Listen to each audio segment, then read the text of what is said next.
शाम करीब 4 बजे जब भारत के उत्तरी इलाके में भूकंप के झटके महसूस किए गए तो चारों ओर अफरा तफरी का माहौल बन गया। लोग अपने घरों और ऑफिसों से बाहर आ गए। दिल्ली, राजस्थान, हरियाणा सहित उत्तर भारत के कई इलाकों में झटके महसूस किए गए। हालांकि भारत में इसकी तीव्रता बहुत घातक नहीं थी।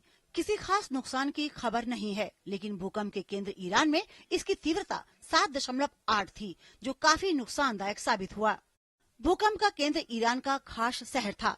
यह पाकिस्तान अफगानिस्तान सीमा से करीब 80 किलोमीटर दूर है। ईरान और उसकी सीमा से लगे पाकिस्तान के क्षेत्रों में भारी तबाही हुई है। ईरान में करीब 40 लोग और पाकिस्तान में कुछ लोगों को अपनी जान गंवानी पड़ी है।